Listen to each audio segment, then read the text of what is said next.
بسم الله الرحمن الرحيم سبحان الذي أسرى بعبده ليلا من المسجد الحرام إلى المسجد الأقصى الذي باركنا حوله لنريه من آياتنا. Yang ketiga, bertekad untuk tidak mengulangi.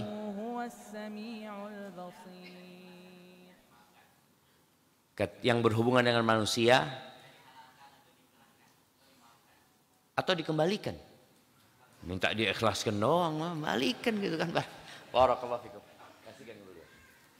Nah, iya, syaratnya 3+1 dan ada beberapa tambahan lainnya sebenarnya. Yang pertama adalah menyesali. Dan insya Allah teman-teman yang hijrah itu sudah menyesali dosa-dosa dia. Bahkan kalau dia mungkin mengenang dosa-dosanya, dia benar-benar takut. Yang kedua, dia meninggalkan. Dan meninggalkan ini usahakan secara totalitas.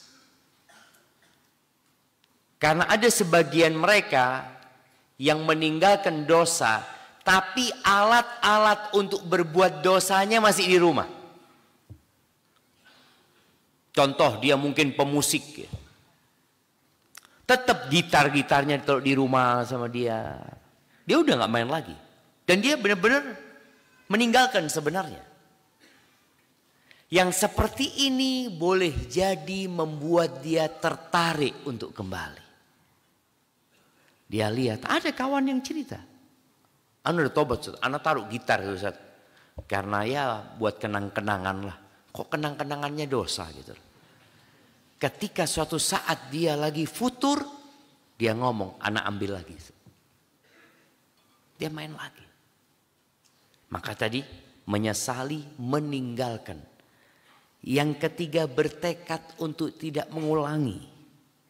Kalau ada hubungannya dengan manusia, tadi boleh jadi kita minta maaf kepada mereka. Kalau harta yang kita ambil dari mereka, kita kembalikan kepada mereka. Dan memperbanyak istighfar serta amal soleh. Memperbanyak istighfar. Jadi buat teman-teman yang hijrah kemudian hidupnya susah, coba dilihat berapa kali kok istighfar dalam sehari. Rasulullah Sallallahu Alaihi Wasallam dalam sehari beliau lebih dari 70 kali beristighfar. 70 kali ini berarti banyak istighfarnya beliau. Sekali duduk saja, sekali duduk, Nabi SAW mengatakan, Rabbighfirli wa tub alayya innaka antat tawwabur rahim, 100 kali. Antum berapa kali? Kita tuh kadang-kala baru istighfar kalau susah. Kalau sudah mulai agak susah, Rabbighfirli wa tub alayya innaka antat tawwabur rahim, baru kita menghitung. Nabi itu maksum. Nabi itu dosanya sudah diampuni yang lalu dan yang akan datang. Tapi istighfarnya seperti itu. Bagaimana dengan kita seharusnya? Maka buat teman-teman yang merasa susah, boleh jadi karena istighfarnya kurang antum. Allah berjanji buat orang-orang yang istighfar. Faqultu astaghfiru rabbakum innahu kana ghaffara yursilis samaa 'alaikum midrara wa yumdidkum bi amwalin wa banin wa yaj'al lakum jannatin wa yaj'al lakum anhara. Nabi Nuh ketika berkata kepada kaumnya, kalian mohonlah ampun kepada Allah Azza wa Jalla. Allah itu Maha Pengampun. Allah akan kirimkan buat kalian air hujan yang deras. Allah akan berikan kepada kalian harta, anak-anak, dan kebun-kebun serta sungai-sungai. Jadi kita memang istighfarnya kurang. Kita hanya merasa, ana sudah tobat, ana sudah. Lalu pertanyaan, apa ini karena dosa-dosa ana yang lalu, Ustaz? Ada pikiran dia cuma berbuat dosa yang lalu, sekarang udah enggak. Enggak jemaah. Kita terus berbuat dosa. Maka tadi perbanyak istighfar. Sehari minimal 100 kali. Kalau mau ikut Nabi SAW. Itu yang di luar istighfar waktu sholat. Kita istighfar. Ketika ruku, kita membaca subhanakallahumma bihamdika Allahumma gfirli, minta ampun. Sujud kita juga Allahumma gfirli. Kemudian ketika duduk di antara dua sujud kita juga mengatakan Rabbighfirli warhamni. Di luar itu jemaah, ada istighfar di luar sholat. Di luar yang setelah sholat 3 kali. Di luar yang kita baca pagi dan petang sayyidul istighfar. Tambahkan istighfar kita.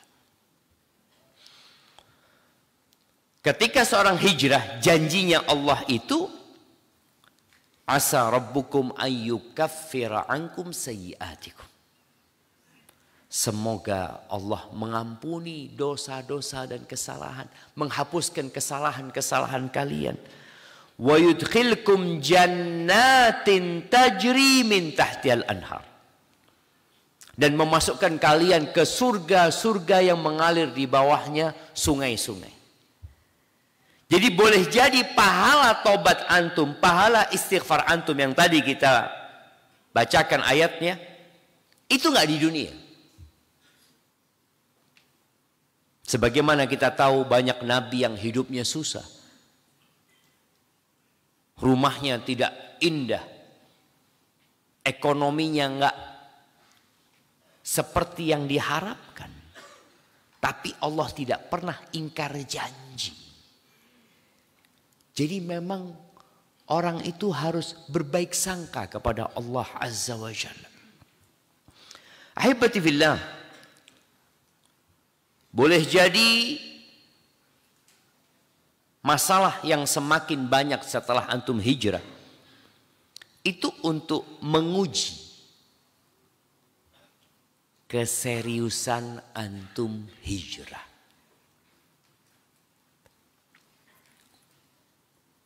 Ada artis yang hijrah pakai jilbab, ada artis yang buka jilbab. Kita melihat. Kenapa yang ini pakai jilbab, kenapa yang ini buka jilbab? Siapa yang mau jawab? Nah. Kenapa yang ini pakai jilbab, yang ini buka jilbab? Nah, fadhal.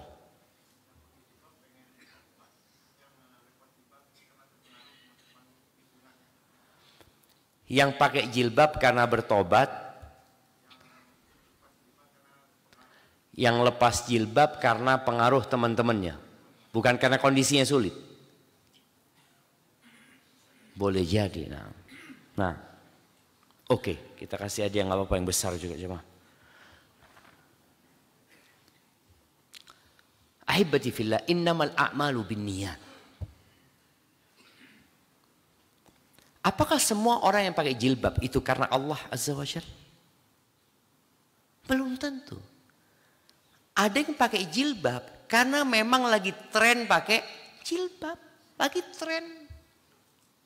Pakai jilbab ya, tapi roknya pendek. Ana lihat loh jemaah, ana lihat. Allahu Akbar, gimana ceritanya ini? Sebagian perempuan emak-emak itu ke pasar, males mau nyisir rambut apa ini. Akhirnya pakai jilbab aja, pakai kerudung. Jadi enak dia. Walaupun pakai lengan pendek, roknya setengah betis karena nggak boleh isbal. Astaghfirullahaladzim, astaghfirullah. Innamal a'malu binniyat. Jadi ketika orang hijrahnya itu karena ikut-ikutan, maka berbeda dengan yang hijrahnya karena Allah Azza wa Jalla. Di situ akan ada tes, ada ujian untuk memastikan engkau ini hijrahnya karena apa sih? Ada yang karena suami, ada yang karena istri. Ada yang karena di PHK. Ada yang karena diterima kerja. Ada. Syaratnya yang bekerja di tempat ini harus sholat 5 waktu di masjid. Sholat dia jemaah. Karena kerja. Boleh jadi dengan berjalannya waktu kemudian dia sadar. Lalu Islamnya jadi benar. Sholatnya pun jadi khusyuk. Rasul sallallahu alaihi wasallam ketika membagikan harta rampasan perang kepada tokoh-tokoh Quraisy, pemimpin-pemimpin kabilah ya, yang sebagian mereka akhirnya masuk Islam. Mungkin sebagian di antara mereka masuk Islamnya karena harta. Boleh jadi. Ini menjadi pendorong dia. Setelah dia belajar Islam, mengerti Islam, Islamnya jadi benar. Allah akan adakan ujian. Makanya di surat Al-Ankabut ya, ayat 1 sampai 3, Allah mengatakan Alif Lam Mim. Ahasiban nasu ayyutraku ayyaqulu amanna wahum la yuftanun. Apakah manusia mengira dengan mereka mengatakan kami beriman, mereka akan ditinggalkan, dibiarkan hidupnya senang, mereka tidak dikasih fitnah? Kata Allah, walaqad fatanna alladhina min qablihim. Kami telah memberikan fitnah, ujian, bala kepada siapa? Alladzina min qablihim, kepada orang-orang yang sebelum mereka. Tadi cerita kita Nabi Musa, ceritanya kaumnya Nabi Musa. Kita berikan fitnah kepada mereka. Fala ya'lamanna Allahu alladzina sadaqu wa la ya'lamanna al-kadzibin. Sehingga nampak siapa yang benar-benar beriman, siapa yang benar-benar bertaubat, siapa yang benar-benar hijrah karena Allah Azza wa Jalla, dan siapa yang pura-pura. Orang munafik di kota Madinah itu satu saf sama Abu Bakar, satu saf sama Umar bin Khattab. Ya nggak ketahuan jemaah. Ketika ada kewajiban jihad fi sabilillah, mereka mundur. Nggak satu saf lagi. Itulah bala dan ujian. Ketika perang Uhud, jumlah pasukan Nabi SAW 1000. Mundur 300. Nggak main-main jemaah. Yang mundur 30%. Padahal mereka sholatnya satu saf sama Abu Bakar, sama Umar, sama sahabat-sahabat yang lain. Kapan terlihat kebenarannya? Di ujian. Kalau semua antum yang ada di sini, atau semua istri antum yang punya istri, pakai gelang emas, warnanya apa? Ya emas, kuning. Kapan ketahuan yang imitasi dengan yang asli? Ketika dipakai di tangan mereka kelihatannya semuanya asli. Kapan akan ketahuan? Ketika dijual mungkin, ketika bawa ke toko, atau ketika dimasak, dipanasin, maka akan terpisah. Ya seperti itu ujian datang. Maka kita melihat ada orang-orang yang datang ke masjid, ya setelah hijrah, lama-kelamaan dia menghilang. Kemana fulan? Wallahu a'lam. Kayaknya sudah kembali ke kawan-kawannya tadi disebutkan. Maka tadi Allah adakan ujian untuk menguji isi hati. Kalau fisiknya, lisannya udah hijrah, udah kelihatan, Masya Allah, lebih dari ustadz udah penampilannya. Kalau datang ke masjid sama jamaah langsung disuruh jadi imam. Fadal. Kenapa? Karena kelihatan paling soleh kayaknya seperti itu. Padahal baca Al-Fatihah belum benar. Ada tadi. Ada orang yang hijrahnya masih luarnya doang. Maka seharusnya orang itu belajar. Oke, boleh jadi engkau hijrah karena kawan-kawan. Boleh jadi engkau hijrah karena ada masalah kemudian engkau hijrah. Maka jangan berhenti menuntut ilmu dalam rangka menguatkan iman. Sehingga tatkala datang bala silih berganti, antum bisa menghadapi. Bukan kabur dari masalah, tapi menghadapi itu masalah. Maka akan nampak dengan ujian itu, siapa yang benar-benar beriman dan siapa yang pura-pura beriman. Dan ada manusia yang beribadah kepada Allah ala harf. Kata Allah di surat Al-Hajj ayat 11.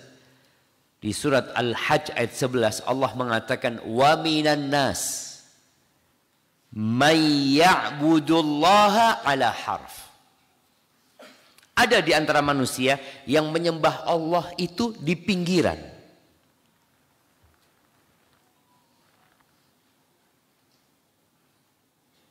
Nah, antum lihat di pinggiran. Ini berpotensi jatuh. Tapi ternyata enggak juga. Enggak jatuh ya. Baik. Fa in asabahu khairun itma'anna bih. Kalau dia hidupnya nyaman, senang, dapat banyak manfaat setelah dia hijrah, oh, berarti benar hijrahku ini. Benar agama. Wa in asabathu fitnah, kalau dia terkena fitnah, ujian, kesusahan, kesulitan, ana minta maaf ya, in qalaba ala aqibai, jatuh.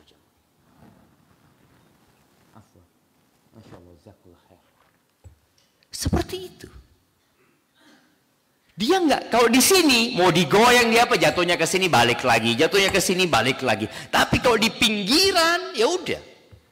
Sekali kena fitnah ujian balik dia. Apa kata Allah? Khasirat dunya wal akhirah. Dia rugi dua-duanya. Dia berpikir dengan dia balik dia akan menikmati dunia. Lah. Dia akan rugi dunia dan akhirat. Dzalika huwal khusranul mubin. Itu adalah kerugian yang sangat nyata. Nyesalnya orang ini nggak ketulungan. Karena dia udah dapat hidayah. Dia udah tahu. Kemudian dia tinggalkan gara-gara terkena ujian. Kasih penyakit. Sampai kemarin ketika terjadi COVID. Itu ada cerita seorang kawan. Di sini. Di Tangerang sini. Atau di tempat lainnya. Ini orang punya istri 2. Ketika terjadi COVID, berantakan ekonominya. Nggak ada pemasukan dia. Akhirnya ya ribut di rumah mungkin. Apa? Ini orang udah ngaji. Istrinya cerita, dia itu mau gantung diri. Karena dia merasa hidupnya penuh dengan penderitaan dan tidak tahu bagaimana besok lusa. Loh, bagaimana besok lusa? Besok itu belum tentu kita hidup. Nggak perlu kau bunuh diri. Kalau rizkimu habis, besok kau mati. Oh gitu, ya sudah. Tapi alhamdulillah dipanggilkan seorang ustadz, akhirnya dia mengurungkan bunuh dirinya. Anda nggak tahu detail ceritanya, tapi kira-kira seperti itu ceritanya. Tapi ujian akan datang setelah antum hijrah. Antum jangan dipikir para sahabat setelah hijrah hidupnya nyaman mereka. Abu Bakar dan Bilal setelah meninggalkan kota Mekah sampai ke kota Madinah jatuh sakit. Sakit mereka berdua. Karena mereka berada di tempat yang tidak biasa. Apalagi di Madinah pada waktu itu memang ada wabah. Orang yang masuk kota Madinah biasanya minum air kota Madinah sakit. Sebelum akhirnya Nabi SAW berdoa untuk dipindahkan. Melihat kondisi para sahabat yang rindu sama Mekah.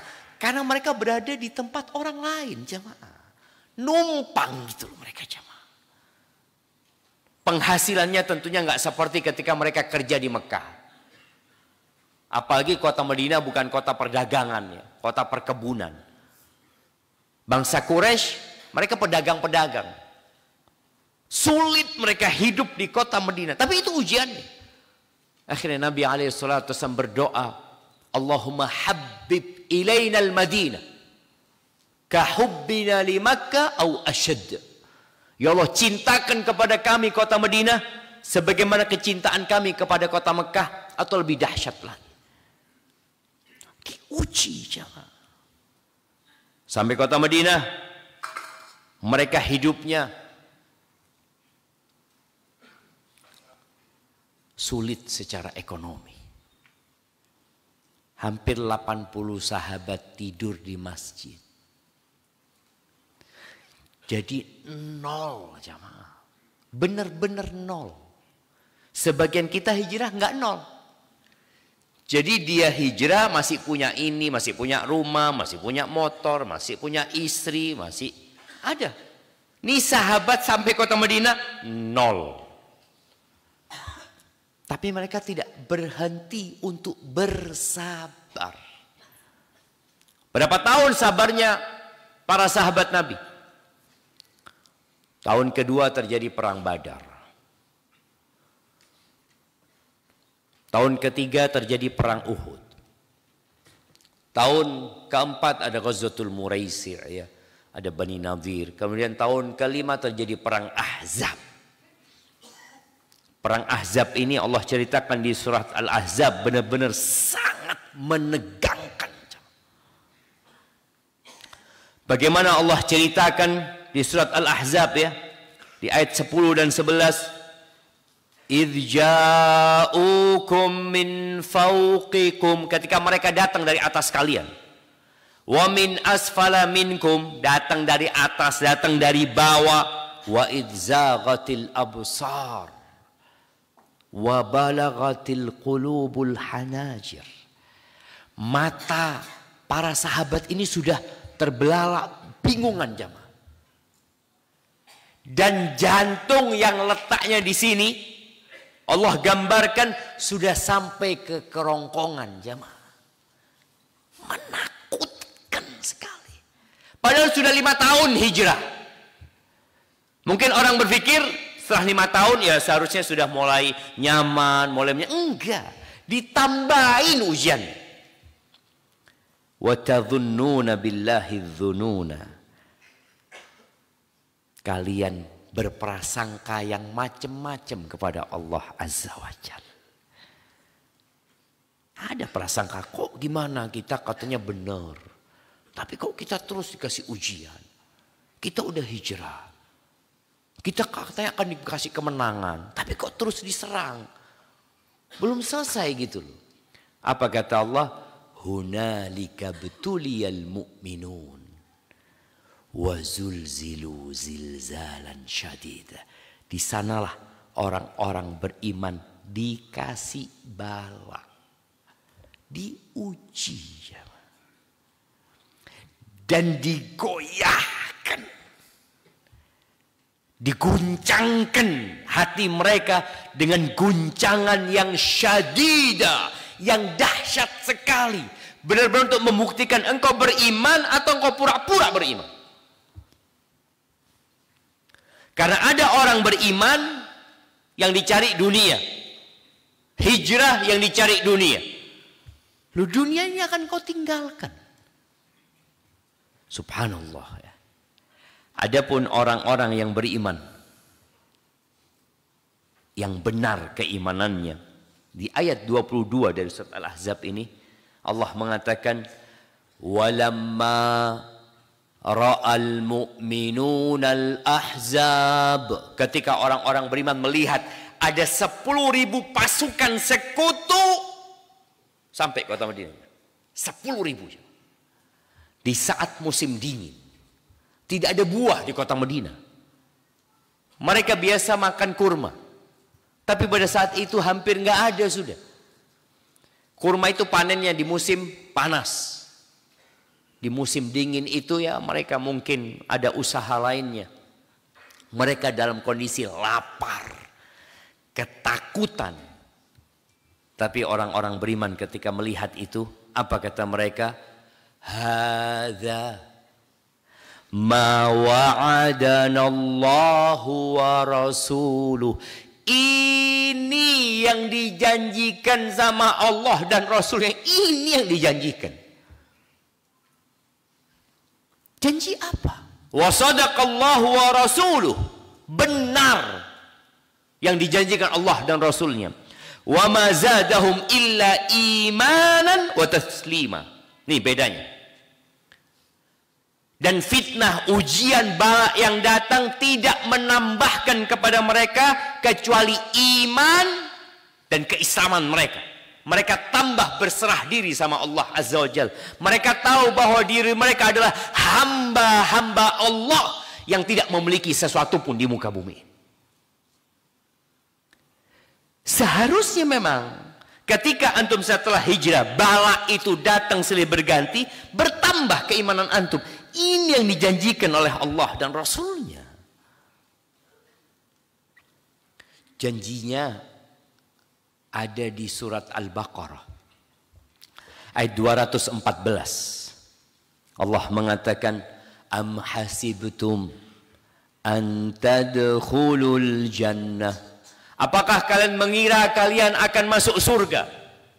Walamma ya'tikum mathalul ladzina khalau min qablikum. Sedangkan kalian belum ditimpa seperti apa yang menimpa orang-orang sebelum kalian. Massathumul ba'sa wadh-dharra wa zulzilu.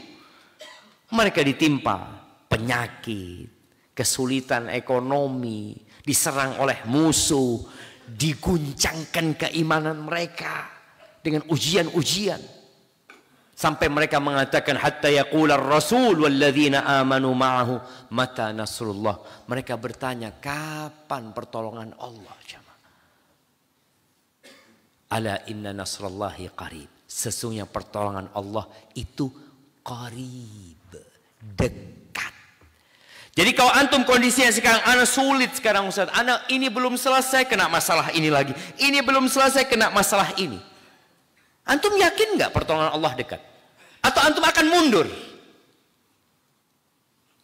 Kemudian aku berpikiran kayaknya nggak benar hijrah ana ini. Apa bukti hijrah antum tidak benar? Kondisi anak tambah sulit hidupnya. Oh, berarti orang-orang yang kaya raya yang senang hidupnya itu yang benar. Enggak sama. Innal ladzina kafaru yatamatta'un. Sesungguhnya orang-orang kafir itu bersenang-senang hidupnya. Wa ya'kulun, dan mereka sibuk kulineran. Mungkin ada restoran-restoran mahal yang muslim nggak bisa masuk ke sana. Karena mahal. Mereka masuk, mereka makan, menikmati. Kama ta'kulul an'am, seperti makannya binatang ternak. Wan naru mathwan lahum, neraka adalah tempat buat mereka. Dan kita harus yakin ya, bahwa janji Allah itu benar dan pertolongannya dekat. Dan bala itu disesuaikan dengan keimanan. Jadi kalau antum lihat bala antum semakin besar, ini sebagai ujian tadi dan sebagai pemberian anugerah Allah kepada antum. Karena besarnya pahala sesuai dengan besarnya bala. Apakah sama yang jempol kakinya kena cantengan? Tahu cantengan? Ya, cantengan, sama bahasa kita ya. Cantengan dengan orang yang diamputasi jempolnya. Nggak sama loh. Makanya orang-orang nanti pada hari kiamat yang hidupnya senang. Ini muslim yang balaknya sedikit ya. Dengan muslim yang balaknya banyak. Ingin mereka itu yang balaknya sedikit digunting-gunting kulit mereka jemaah. Karena melihat betapa besarnya pahala yang diberikan kepada mereka. Dan kata Nabi alaihi salatu wassalam. Di dalam hadis yang diriwayatkan Abu Dawud. Innal abda idza sabaqat lahu minallahi manzilatun lam yablugha bi'amalih. Kalau Allah Subhanahu wa taala sudah memberikan kepada hamba ini sebuah kedudukan di surga yang amalnya nggak cukup untuk sampai ke tempat itu, nggak cukup. Karena memang ingat, masuk surga itu dengan rahmat Allah Azza wa Jalla. Sedangkan pembagian derajat di surga itu amal menjadi tolok ukur. Salah satunya. Yang utama adalah tadi rahmat Allah Azza wa Jalla. Allah mengatakan walikullin darajatun mimma amilu. Untuk semua itu ada derajat-derajat sesuai dengan amalan mereka. Nih hamba, Allah sudah tetapkan ada tempat yang tinggi buat dia di surga. Tapi amalnya nggak nyampe sana. Lalu Allah kasih karunia. Karunianya tidak menyenangkan. Ibtalahu Allah fi jasadihi.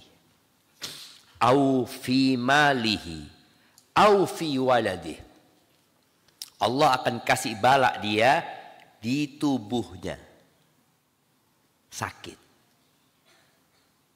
Atau di hartanya. Berantakan. Bangkrut. Atau di anaknya. Entah anaknya mungkin durhaka atau gimana. Atau anaknya juga sakit. Tidak sedikit orang-orang mungkin yang anaknya berkebutuhan khusus. Itu balak loh buat orang tuanya. Tapi boleh jadi dia berbaik sangka. Mungkin Allah sudah sediakan tempat. Nah. Thumma sabbarahu ala dhalik. Kemudian setelah dikasih bala, Allah kasih nikmat namanya sabar. Allah bikin dia bersabar menghadapi semua itu. Hatta yuballighahul manzilata allati sabaqat lahu minallah. Akhirnya dia bisa sampai ke derajat itu. Jadi ketika antum hijrah bala itu datang silih berganti. Boleh jadi karena yang tadi sudah kita bahas. Atau karena ada masalah dengan tobatmu. Tobatmu belum murni. Mungkin niatnya belum benar. Mungkin syarat dan ketentuannya belum terpenuhi. Jamaah, ana lihat sebagian ada yang mulai merem jamaah. Atau dia mungkin membayangkan, dia nggak tidur, dia membayangkan. Baik, antum sudah kenal nggak kanan kiri antum? Belum juga kan. Setiap kajian ustadz harus kenal-kenal. Nah, antum yang pakai baju abu-abu ya, mana? Pakai topi putih? Iya. Kenal sama yang kanan antum? Enggak kan? Iya. Nafsi-nafsi enggak usah. Nafsi-nafsi. Ayo kenalan dulu antum jemaah. Baru kita lanjutkan. Aduh, waktu anda tinggal 7 menit ini jemaah. Ada pertanyaan?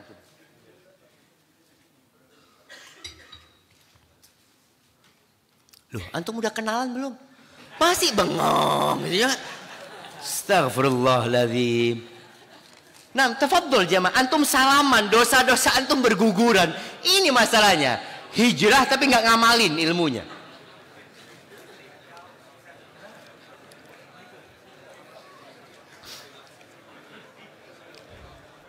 Ya Allah jemaah, assalamualaikum, yang kanan tanya namanya siapa. Masa harus dibimbing sama ustadznya? Ayo salam kanan, ayo kiri. Itu anak TK. Allahumma salli wa sallim ala Muhammad. Baik, nanti lanjutkan habis kajian. Tadi boleh jadi ada masalah dengan tobatnya yang belum sempurna. Atau nggak ada hubungannya.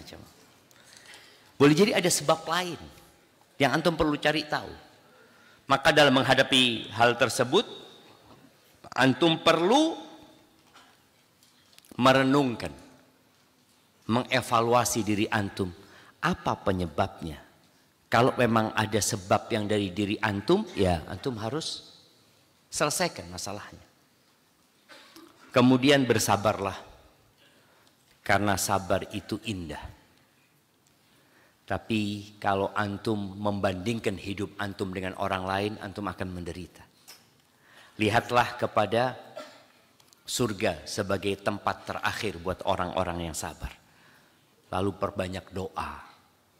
Karena tanpa bantuan Allah kita nggak akan bisa melewatin ujian-ujian ini, jamaah. Barakallahu fikum. Tukang-tukang sihir Fir'aun ketika mau dibunuh, doa mereka ya minta kesabaran sama Allah Azza wa Jalla. Dan semoga dimatikan dalam kondisi Islam. Tapi ini ada pertanyaan. Saya seorang istri dengan 3 orang anak. Tapi suami saya tidak pernah menafkahi. Padahal dia bekerja, bahkan dia suka main perempuan. Na'udzubillah ya. Terakhir dia menikah lagi tanpa sepengetahuan saya. Saya sudah bertahan selama 25 tahun tapi saya tidak sanggup lagi Pak Ustadz. Pertanyaan saya, bolehkah saya mengajukan cerai mengingat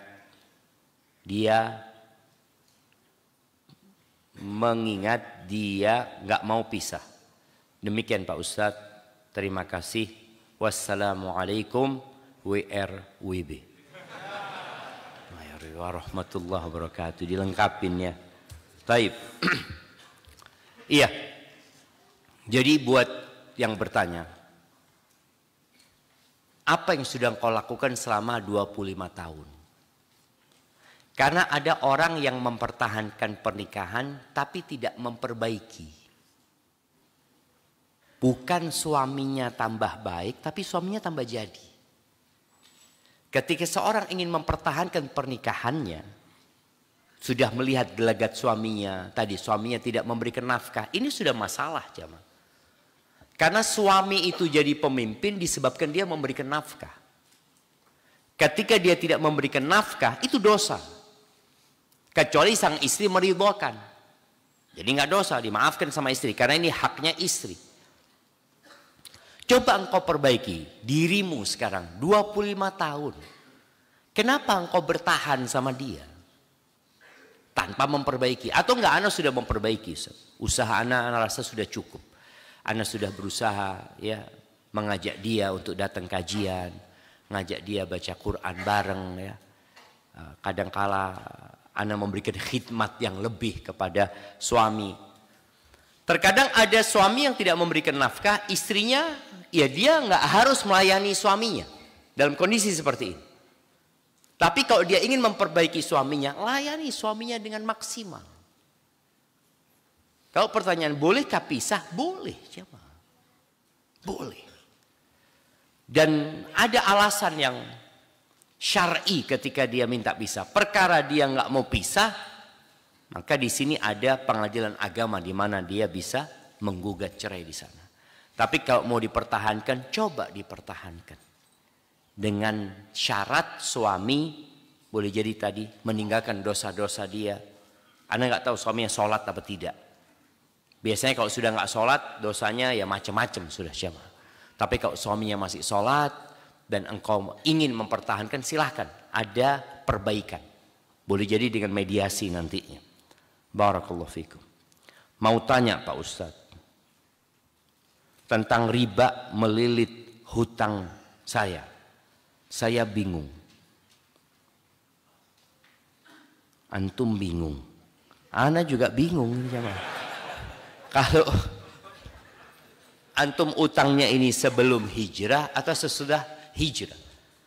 Karena kalau ada orang yang sudah hijrah tetap utang riba. Apalagi dengan adanya pinjol. Dia melakukan itu. Padahal Allah mengumumkan perang. Maka nasihat ana, bertobatlah kepada Allah dengan taubatan nasuha. Berkaitan dengan utang-utangnya, antum niatkan untuk melunasi dan perbanyak baca doa, Allahumma kfini bihalalika an haramika wa aghnini bifadlika amman siwa. Ya Allah, cukupkan aku dengan yang halal sehingga aku nggak butuh sama yang haram. Dijauhkan dari yang haram. Kemudian cukupkan aku dengan karuniamu sehingga aku nggak butuh sama manusia.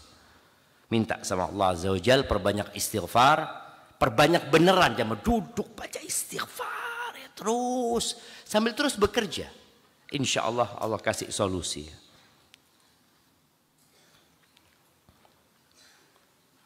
Dengan adanya kemudahan bisa mendengar kajian-kajian secara online, live streaming saat ini bagi wanita, lebih afdol dan utama manakah mendengar kajian di rumah atau datang ke kajian offline di masjid? Jazakallah khair.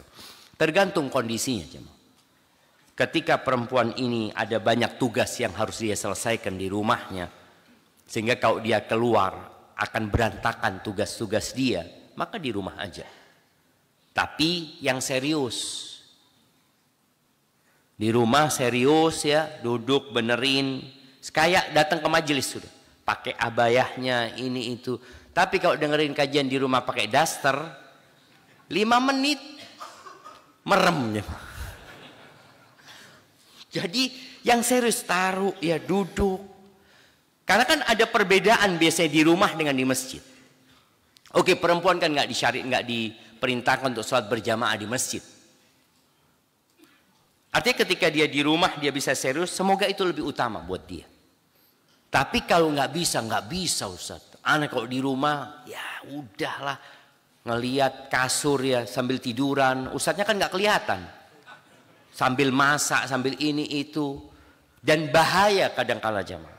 Dengar hadisnya separuh-separuh, akhirnya jadi tersesat nantinya. Makanya mungkin datang akan lebih utama. Jadi tergantung kondisinya. Tapi kalau di rumah dia bisa serius, bisa lebih khusyuk dan bisa mendapatkan ilmu, ya tafadhal. Mungkin dia di rumah. Saya mau bertanya Ustaz. Saya umur 54 tahun. Beberapa tahun ke belakang saya ada masalah kesehatan. Begini Ustaz. Setiap saya buang air kecil, padahal menurut saya kencingnya sudah habis. Dan saya berwudu. Dan saya mulai sholat di saat ruku sujud, duduk di antara 2 sujud kayak terasa ada yang keluar air kencing sedikit. Saya jadi was-was, tak nyaman. Pertanyaannya, apakah sholat saya batal dan mengulangi sholatnya, atau abaikan saja itu cuma godaan syaitan? Ya tergantung. Kalau memang ada, pertama ada was-was dari syaitan, maka abaikan. Yang kedua, memang benar ada yang keluar, maka dia harus wudu. Kecuali kondisi itu yang tidak bisa diselamatkan. Artinya selalu keluar. Dia sholat, dia duduk ya. Ada yang disebut dalam istilah para ulama fikih itu salisul baul.